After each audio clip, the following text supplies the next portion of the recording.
me and you can see me also. Let me know in the chat box in case you can. And meanwhile, I would quickly check who is present and who is not.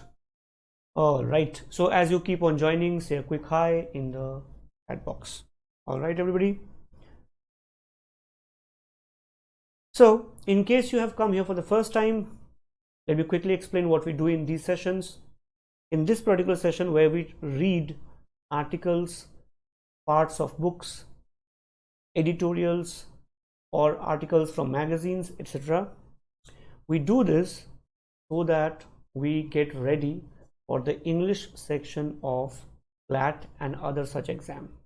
We are doing this on BYJU'S Exam Prep, which is the most comprehensive app for any kind of exam, and we're doing it so that you learn how to interpret difficult passages, how to pay attention to vocab, how to pay attention to sentences, how to pay attention to grammar, and understand the author's main point.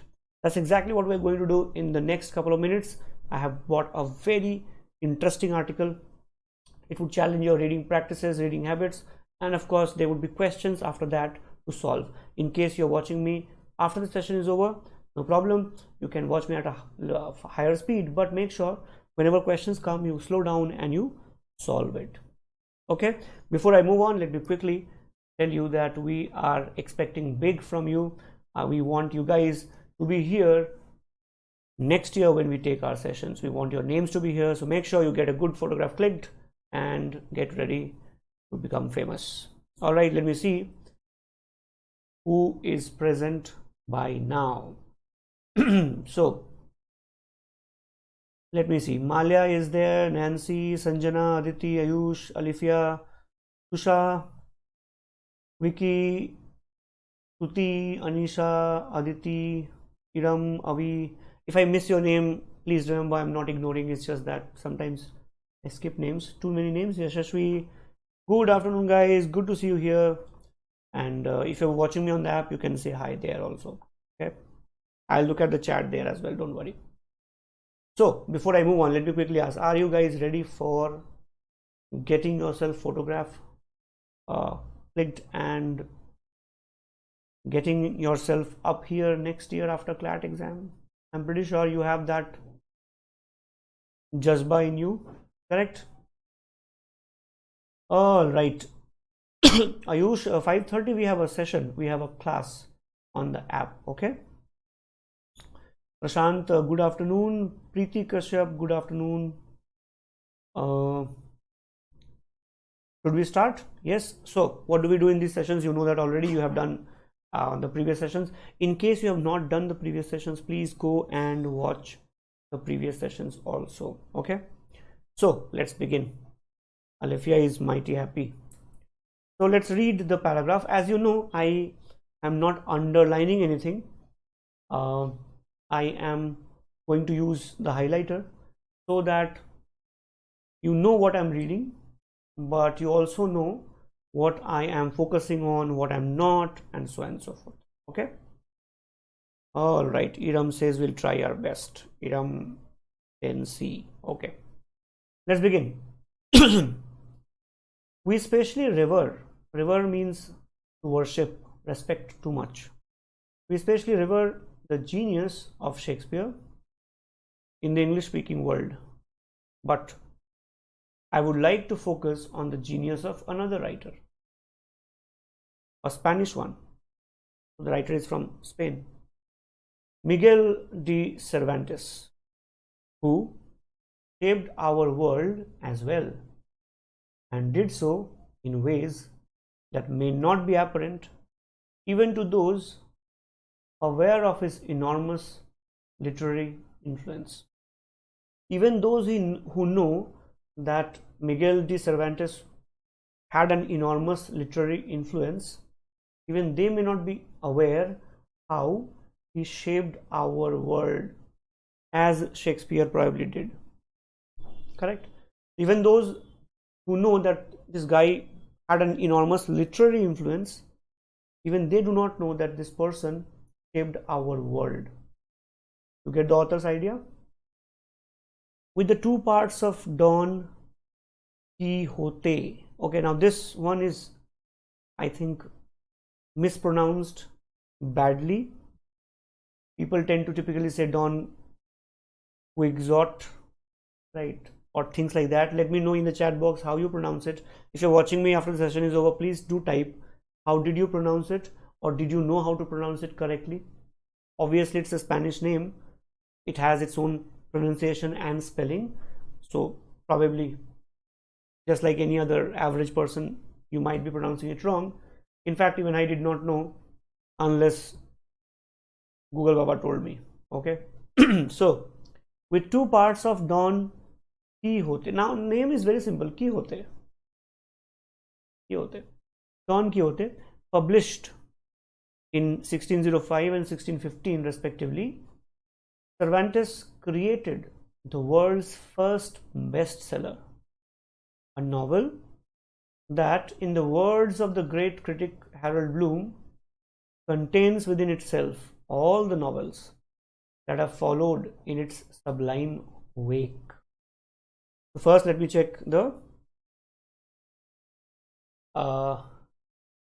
comment part. Okay, right. Okay, Alif, Iram, the last part is different, otherwise you are right on the right track. Alifia says Quixote, no, Quixote. Okay, the X is actually Y. Okay, that's how they do it. That's weird, but that's how it is. Okay, all right. Now question is, what is sublime wake? Followed in its sublime wake. Sublime basically means of a higher degree, of a higher order. Wake basically means, in its wake basically means following it. Tornado XYZ left destruction in its wake basically means left destruction after it.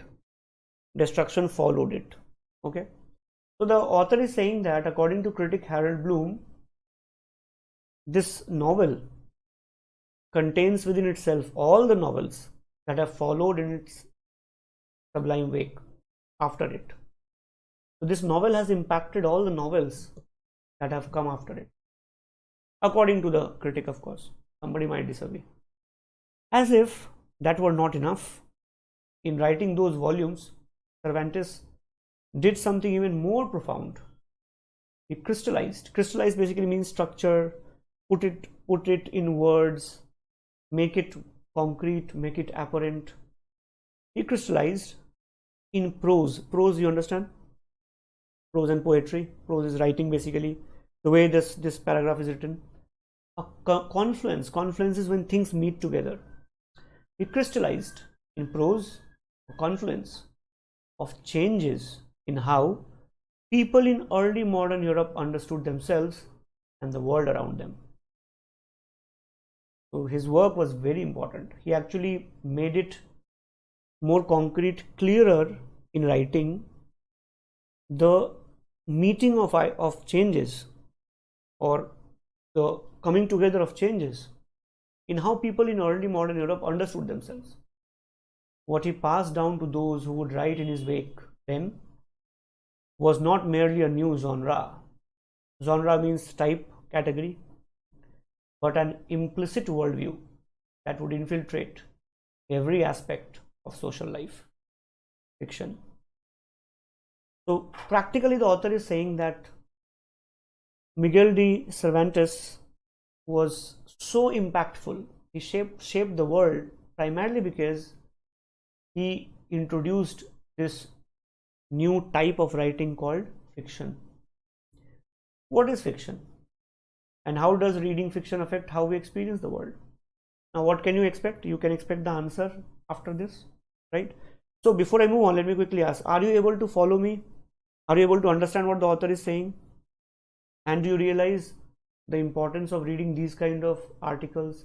Because in CLAT and other exams, you can very well expect such write-ups. In fact, this year in CLAT, if you look at the English section, it was way harder compared to the previous one and longer also. So you have to have the habit. I hope you understand. Let me know in the chat box quickly, everybody, by typing. Tuti and Muskan are there on the app. Good afternoon, guys. Good afternoon. Good to see you. So let's move on. The literary historian Louis Costa Lima has argued that prior to the invention of fiction, look at it, guys. Author is saying invention of fiction. Author is practically saying that this guy invented fiction. I think that's a very outlandish claim, but that's what the author is saying. Narratives were largely measured against one overriding standard. The author is clearly saying that Cervantes invented fiction. Now, this part is very important. It says, before fiction was invented, narratives are stories, were largely measured. Measured means they were largely checked, or they were basically compared against one overriding standard. One overriding standard means this standard was most important. Whether your writing is good, bad, ugly, does not matter. First of all, most important, the perceived truthfulness of their relation to the world. So pay attention, everybody. What is the author saying? Author is saying, before fiction was invented, your writing was checked on the basis of truthfulness. Is your writing true? Suppose today I write a book on some humans going to Neptune and colonizing it and bringing diamonds from there. People would read the book, they would go and watch the movie. But back then, earlier, you were checked, your assessment was done on the basis of how truthful your writing is. That truth was often a moral or theological. Theological means related to religion. That truth was often a moral or theological one. And to the extent that narratives related the deeds of men, proximity to an image of virtue or holiness would be considered worthy of imitation. Imitation means copying. So if it talked about deeds of men, what human beings were doing, then people would expect you to talk about images of virtue and holiness, which were considered worth copying. And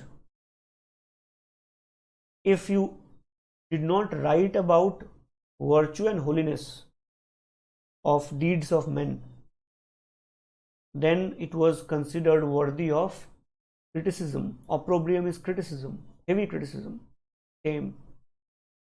So is this part clear, everybody? What is the author saying? Author is saying before fiction came into picture, if you wrote, people would always check, are you writing truth about truth? Is your writing true? They would check whether it was talking about something about morality or religion. And if it talked about actions of human beings, then this always checked, is it talking about some kind of virtue and holiness? If not, then it was considered shameful. Before fiction came. Is this part understood, everybody? So yes, what is not fiction can be considered non-fiction. So this part is talking about non-fiction. Maria, hello. Muskan, Stuti on the app. Did you follow me here? I hope you did, right? Now, for a prose narrative to be fictional, it must be written for a reader who knows it is untrue and yet treats it for a time as if it were true. Now the author is explaining what is fiction. Very interesting explanation, everyone. Pay attention, you would understand what is fiction. It says, if a narrative is fictional, it must be written for a reader who knows it is untrue. Suppose I write a book and I mention people going to Neptune and bringing diamonds from there, and the reader does not know it is not true, then the reader would think it is non-fiction. The reader would think it is true, and later might discover it is untrue and might feel cheated, or somebody might sue me saying that you are lying. So what is the first quality of a fictional writing? The reader must know it is untrue. But interestingly, contrast, however, yet the reader treats it for a time as if it were true. Don't we do that with all the movies we watch, everybody? Yes or no? If I'm watching Forrest Gump or Lal Singh Chadda, I know it is a fictional story. But when I'm watching the movie, for 2 hours or 3 hours, I forget that thought. And I enjoy the movie. I know it is untrue, but I enjoy everything being done by the guy or the hero or the heroine or whoever it is there. This is the quality of fiction. You know it is untrue, but for a while you assume it's true and you enjoy it. Correct? Anadi, that's correct. Alifia, maybe you're expected to, you're talking about action of men, then you would talk about their virtue, their holiness, talking about 500 years back, not today, not today, before fiction was invented, according to the author. The reader knows, in other words, not to apply the traditional measure of truthfulness for judging a narrative. He or she suspends that judgment for a time, in a move that Samuel Taylor Coleridge popularized as the willing suspension of disbelief or poetic faith. When you're watching a fictional movie, reading a fictional book, suspend your disbelief for some time. Have poetic faith. What does it mean? Go with the flow, enjoy the story. Don't think it is, how can it be true, etc., etc. Like watching Jurassic Park, for example. You know what they're showing is not true, but you enjoy. You believe for a while, okay, there is a dinosaur there. So dinosaurs actually existed, but I'm talking about the storyline. Correct? Another way of putting this is to say that a reader must be able to occupy two opposed identities. A naive reader, naive means innocent, naive reader who believes what is being told, and a savvy one, savvy is sophisticated, who knows it is untrue. So if you want to enjoy a fiction, what do? You have to have two personalities. One which believes it is true. I'm watching movie of X-Man or Iron Man, and I'm like, oh, this guy is fighting evil. I'm enjoying it. Awesome. But I also know this is not true actually. So after the movie is over, I am not going to believe it. But at that moment, I'm like a kid. I'm enjoying the movie. That's what you need to enjoy fiction. This is called poetic faith. Now it says, while writers prior to Cervantes deployed elements of this fictional template. So author is saying before Cervantes also, authors did use this template. He was the first to use the technique as a basis of a full-blown extended narrative.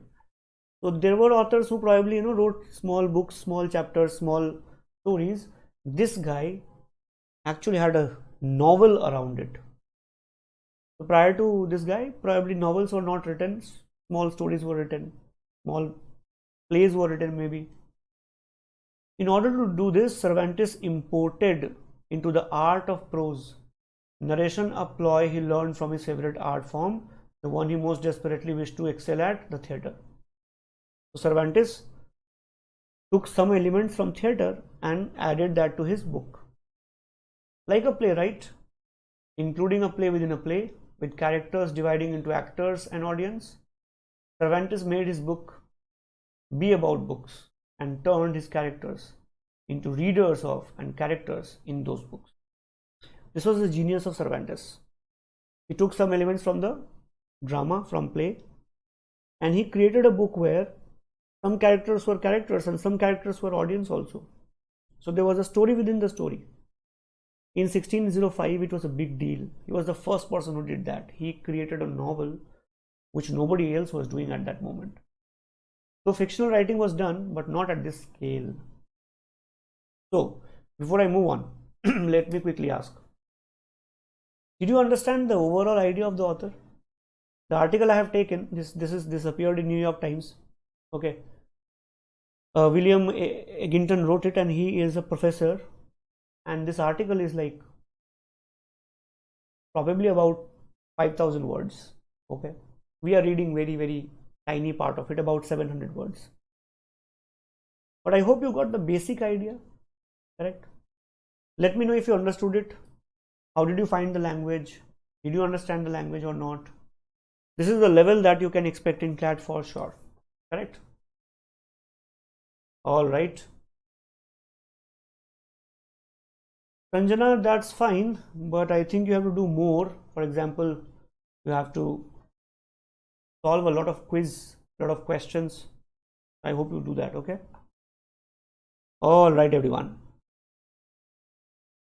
Now, before I move on, let me also ask, did you notice the use of vocab in the writing?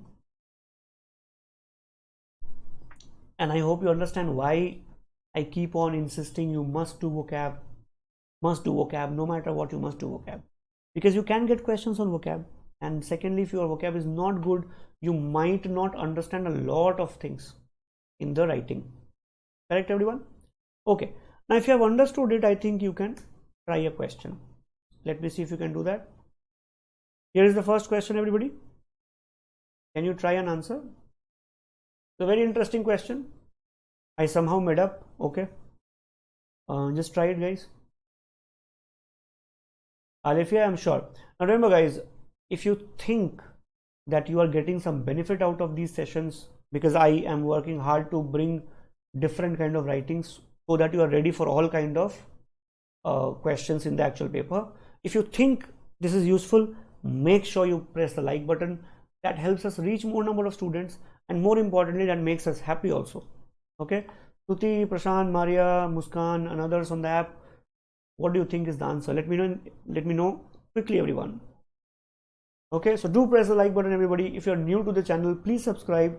You would get notifications if you press the bell icon about all that we do on regular basis, and we are doing n number of sessions every single day. Okay, so if you are not yet a member, please press the subscribe button and the bell icon. Okay, let me see who answers first.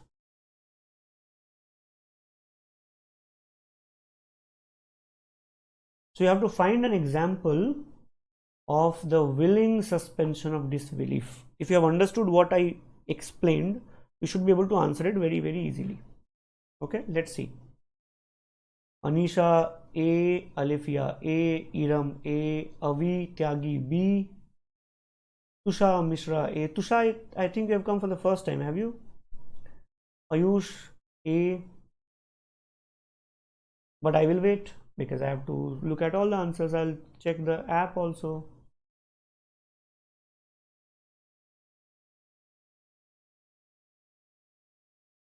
Okay, where did it go? So Vicky A, Prashant A, Muskan A. All right, guys, let me quickly see what are the answers on YouTube.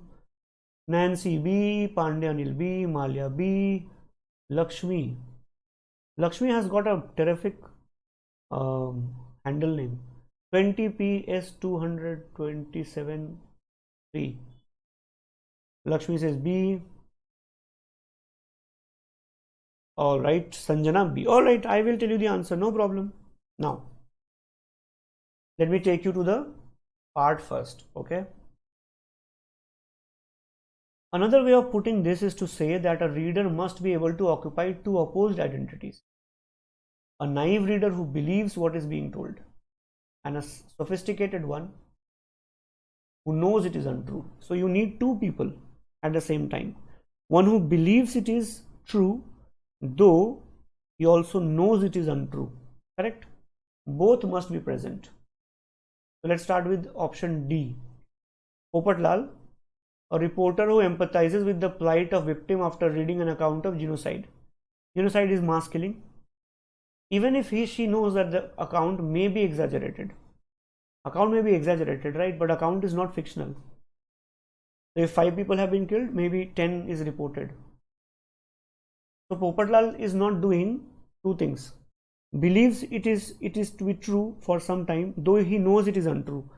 Option D says maybe exaggerated, means it may be true, but we need untrue but belief. Option C, Anthony, A politician who adopts the ideas of a famous statesman is copying after reading his memoir, even though parts of memoir are fabricated. Anthony doesn't even know that it is fabricated. He believes it, follows it, does not know it is fabricated. So C is also out. Option B, Akbar. A teenager who starts believing in vampires after reading a popular bestseller, even though there is no evidence that they exist. Now pay attention, guys. Does Akbar know that vampires don't exist? Please answer, everybody. So Nancy, Sanjana, Anil, Malia, you guys tell me. Does Akbar know that vampires don't exist? Read the sentence very carefully. It says, there is no evidence that they exist. But does Akbar know that? What do you think? Akbar does not know that. When is it called willing suspension of disbelief? When you know it is untrue, but you still believe in it for some time. Now read option A. Amar, an astronomer, enjoys storing about alien civilization, even though concedes means accepts, there is no possibility of intelligent life anywhere, knows there is no chance of intelligent life, but still enjoys stories about aliens. This is called willing suspension of disbelief. Is it clear, everyone? Now do you understand why understanding paragraphs are so important? Because if you don't, see, you lost 1 mark and you also got a penalty in actual CLAT. Yes or no? Let me know in the chat box. And if you found the question useful or interesting, you know what to do. Yes, there's a thumbs up button, just press that. All right, everyone, let's try another one. So here is the next question.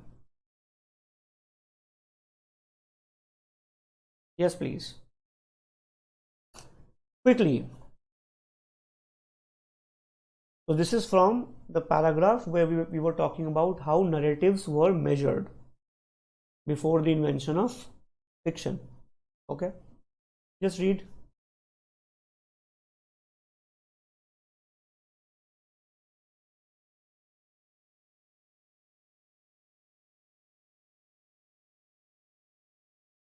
Fairly easy question. I think you can do it.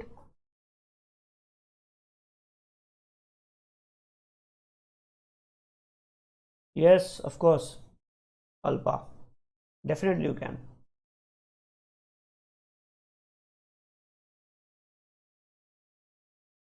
So what is the answer, guys? If you want, I can show you the relevant paragraph also. Okay, I'll show you the relevant paragraph. So please read it once and then tell me the final answer. So read this part, everybody, this last paragraph, and answer.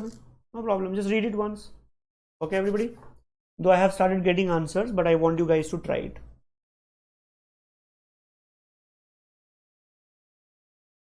Anadi says C, Yashasvi C, Priyanka Bharti D, Pandya Anil C, Ayush Deswal C, Sanjana A, Nancy C, Alefia C, Vinayak C, Avi C, and Lakshmi D. Okay, I'll show you the question once again. This is the question, everybody.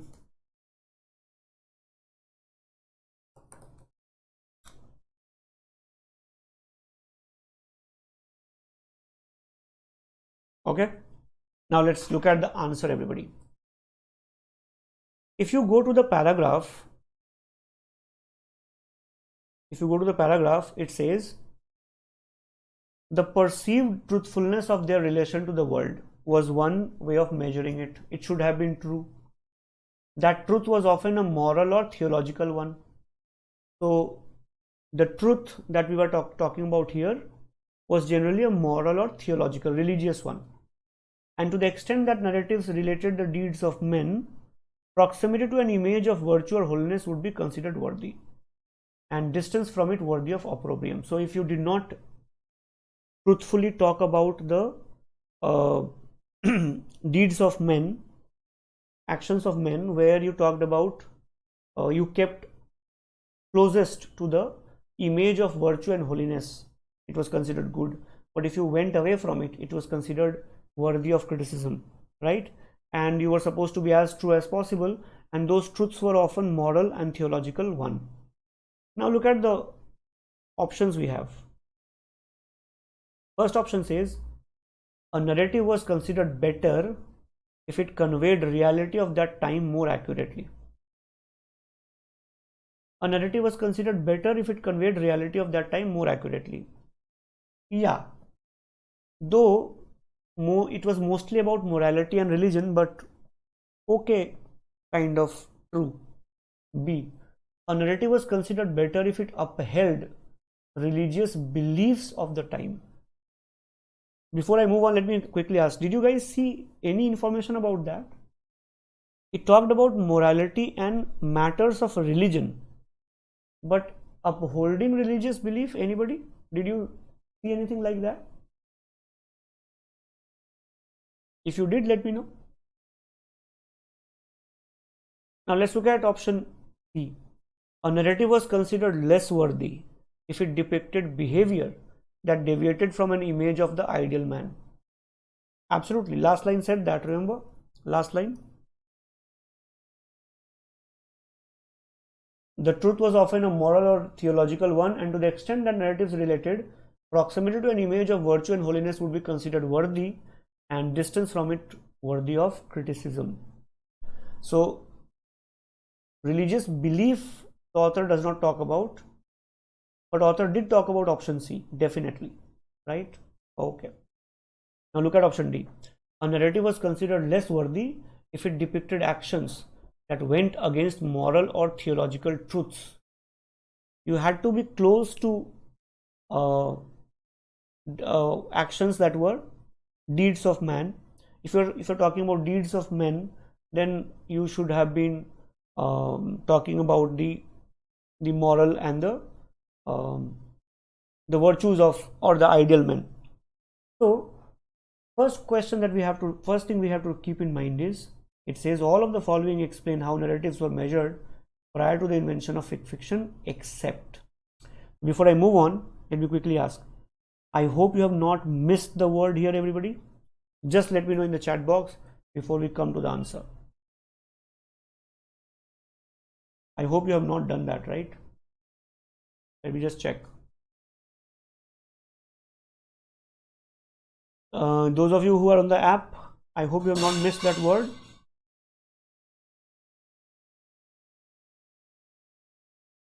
Tuti, Prashant, Muskan, etc. Let me know, okay? Anadi, yes. No. You did not miss it. Good, very good. Now you're getting trained. Okay. Now is the answer clear? Option B says a narrative was considered better if it upheld religious beliefs of the time. Did the author anywhere mention that if it talked about the religious belief of the time, it was considered better?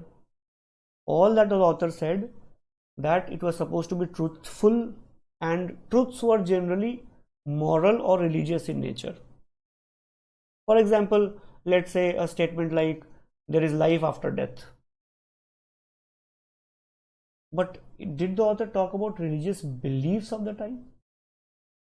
We have no option, nothing, no information about that narratives were measured prior to invention of fiction on the basis of this. And therefore, unfortunately or fortunately, those of you who got it wrong, obviously for you it's unfortunate, the correct answer is B for Bombay. Is it clear, everybody? This was a hard one, but if you got it right, you have done a good job.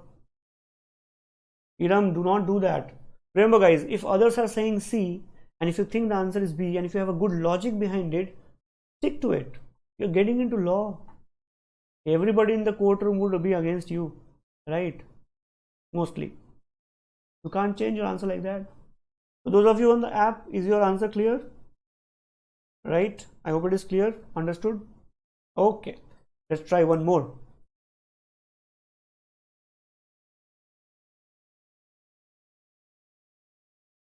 This one is easy. I have talked about it throughout the paragraph. you should be able to get answer for this one very easily. Let's see. Okay.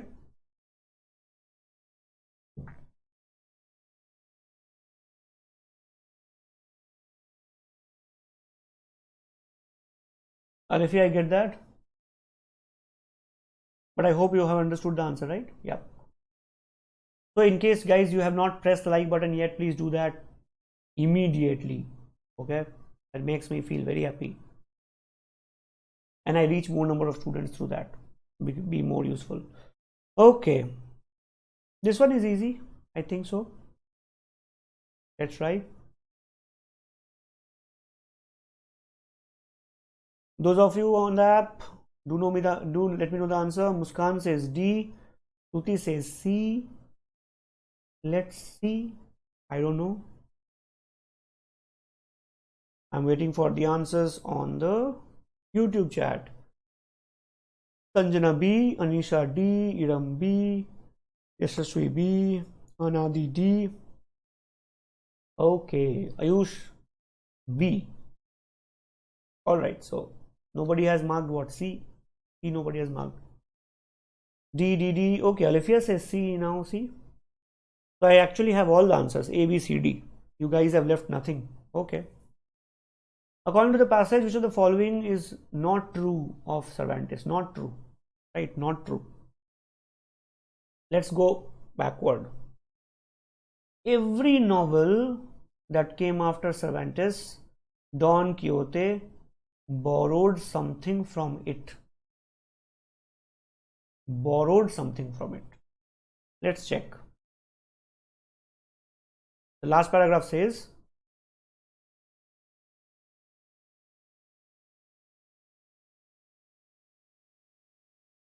while writers prior to Cervantes deployed elements of this fictional template, he was the first to use the technique as a basis of a full-blown extended narrative. I am looking for the information where, okay, it was in the first slide, yeah. It says, what he passed down to those who would write in his wake then was not merely a new genre, but an implicit worldview that would infiltrate every aspect of social life fiction.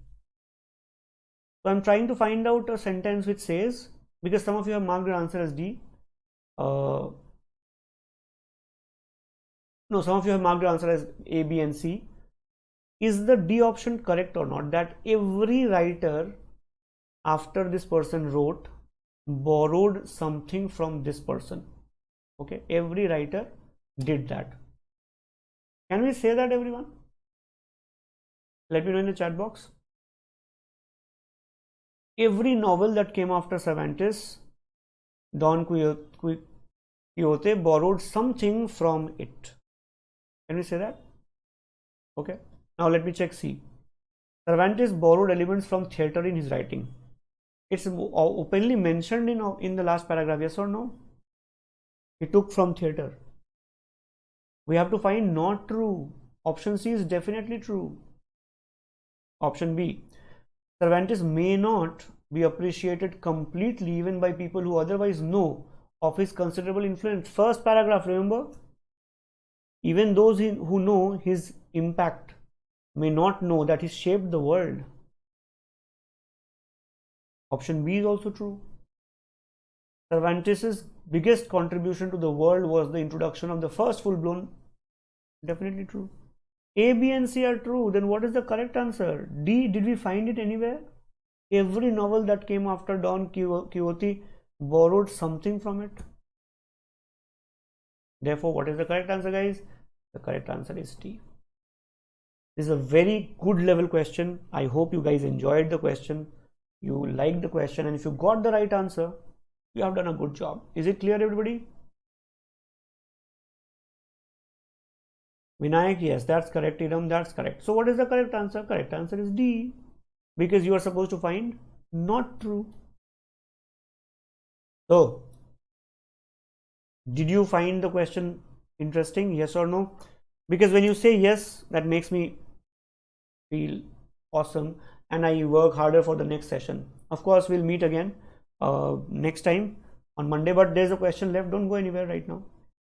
Muskan, Stuti, Prashant, etc. Did you understand the answer? Yep. Okay. Let's try one more and last question of the day. Very easy peasy question. What is the answer, everyone? Please don't get it wrong. Last question of the day, everybody. What do you think is the correct answer? So do spread the word, tell your friends about these sessions, let them come and join so that they can also benefit from these sessions. Okay. All right, everyone. Last question of the day. I have already told you the meaning of the word opprobrium. Remember? Opprobrium. Worthy of imitation. Worthy of opprobrium. Absolutely. Now I have got the answer. Anisha A, Vinayak B, Sanjana A, Lakshmi D, A, B, A, D, Ayush A, but I will wait.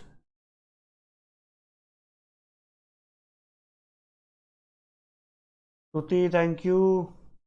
Muskan, Muskan, your answer is D. Vicky says C. Shruti says A. Okay. All right. Let's see. I will take only 30 seconds to answer. Obviously, I made it. Vinayak, I'm sure. Yes, everyone. All right, guys. Let's see what is the correct answer. Let me try and write. Even if it moves now, it doesn't matter, right? Let me try and write. Opprobrium is the word. It wrote. Opprobrium is the word. Which of the following is not a synonym? Censure means to heavily criticize. Denigration means heavy criticism. Upbraiding means heavy criticism. But decimation basically means to make someone weak or less of energy. It comes from the root deca. Deca means 10. Okay. In French army, there was a rule. I don't know whether it's true or false, but there was a rule. In fact, even in the yeah, it moved. Even in the army of Alexander the Great, the Greek army, it was practiced that if soldiers of a unit did not follow orders, 10% of the unit was beaten to death, so that they became afraid, the rest of them became afraid and did not do any kind of rebellion. That process was called decimation. Okay, decimation basically means to kill 10%. So the correct answer is option A. So I'll see you again, everyone. Thank you so much for joining me here. And I hope you found the session useful. In case you did, do like, subscribe, press the bell icon, and let your friends know. Okay. Thank you so much, everybody, for joining me here. I really appreciate your time and effort. Please keep on working very, very hard. I'll see you again. Thank you so much. Bye-bye.